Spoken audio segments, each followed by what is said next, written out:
Bagaimana caranya seorang perempuan biasa mampu membangun kehidupannya seolah-olah dirinya berasal dari keluarga konglomerat? Tokoh pada kasus kali ini dikenal dengan nama Azura Luna. Namun sebelum menggunakan nama tersebut, ia dikenal dengan nama Enjang Widipalupi, yaitu wanita kelahiran 27 Oktober 1978 dan tumbuh besar di Kediri. Saat bersekolah di jenjang SMA, ia dikenal sebagai pribadi yang mudah bergaul, pandai berbicara, serta fasih berbahasa Inggris.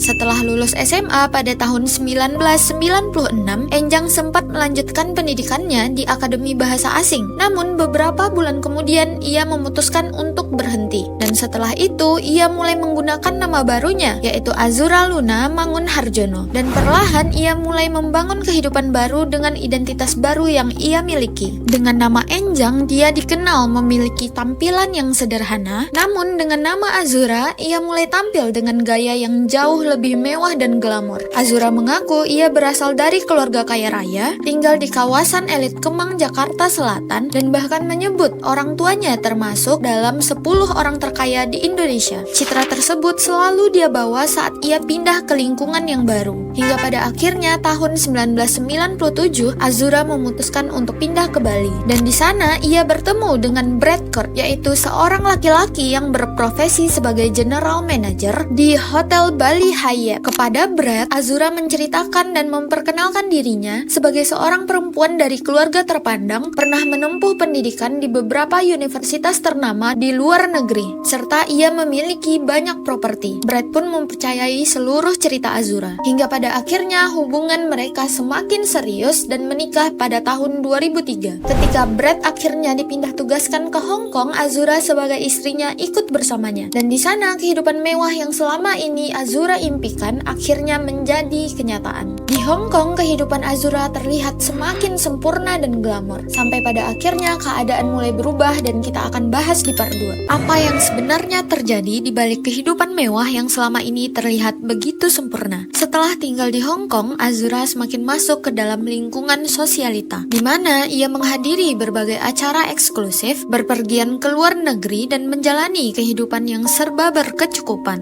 Namun, gaya hidup tersebut perlahan mulai menimbulkan masalah di dalam rumah tangganya, di mana Brad merasa pengeluaran yang dimiliki oleh Azura semakin membebani kondisi keuangan mereka. Pertengkaran pun semakin sering terjadi hingga pada tahun 2010, keduanya memutuskan untuk bercerai. Meski pernikahan antara Brad dan Azura telah berakhir, Azura tetap memilih untuk tinggal di Hong Kong dan mencoba untuk mempertahankan kehidupan yang selama ini telah ia bangun. Ia kemudian membangun bisnis perhiasan bernama Pavitra yang menyasar kalangan atas. Bisnis ini sempat dikenal di kalangan sosialita Hong Kong dan memberinya pemasukan. Namun, seiring berjalannya waktu, bisnis tersebut mulai tidak menghasilkan seperti sebelumnya. Azura pun mulai mencari cara lain untuk mendapatkan uang. Hingga pada tahun 2017, melalui seorang teman dari lingkungan sosialitanya, Azura diperkenalkan kepada seorang pria asal Los Angeles bernama Robert. Awalnya mereka hanya berkomunikasi secara online, namun pada tahun yang sama Robert datang ke Hong Kong untuk menemui Azura. Pertemuan itu menjadikan hubungan mereka semakin rekat hingga akhirnya keduanya resmi berpacaran. Setelah Robert kembali ke Los Angeles, hubungan mereka tetap berlanjut secara jarak jauh. Dan kepada Robert, Azura mengaku ia mendapatkan uang bulanan sebesar ratusan ribu dolar dari orang tuanya dan ia memiliki warisan dengan nilai puluhan juta dolar. Sampai di suatu saat di mana Azura mengatakan bahwa ayahnya telah meninggal dunia dan keluarganya membutuhkan biaya untuk pemakaman. Oleh karena itu, ia meminta bantuan dari Robert dan Robert pun akhirnya mengirimkan uang senilai 150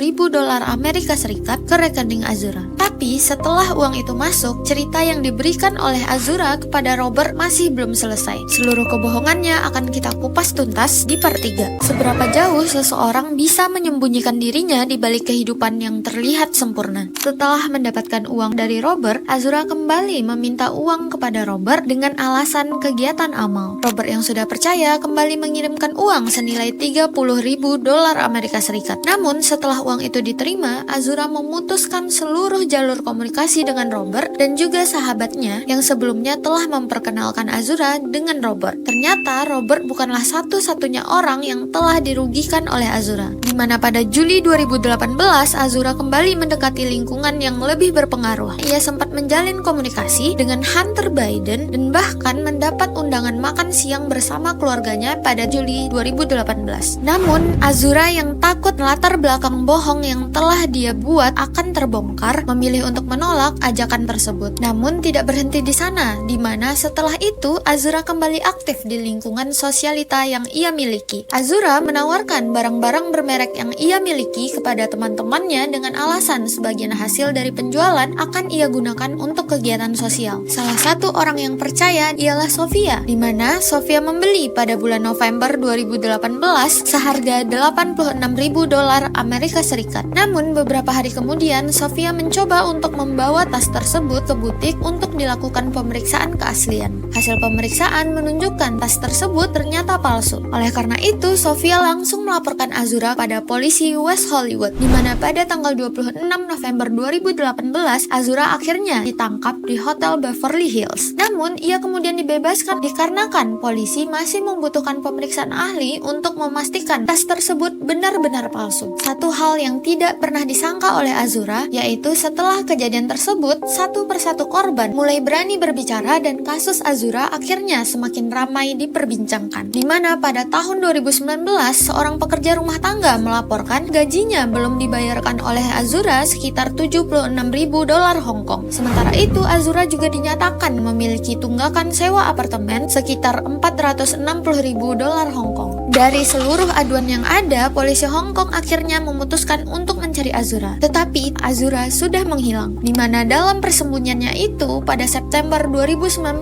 Azura sempat muncul lewat video call melalui jurnalis secara eksklusif, di mana dia membantah berbagai tuduhan yang telah diberikan kepadanya. Tapi pada November 2019, tas yang telah dibeli oleh Sofia terbukti palsu dan nama Azura akhirnya masuk dalam daftar incaran Interpol. Pada akhirnya, seluruh kebohongan yang telah disusun oleh Azura berakhir sia-sia. Dan saat kebohongan yang ia lakukan mulai terbongkar, yang tersisa hanyalah satu pertanyaan, yaitu di manakah Azura sekarang? Gimana pendapat kalian untuk kasus kali ini? Langsung komen di bawah.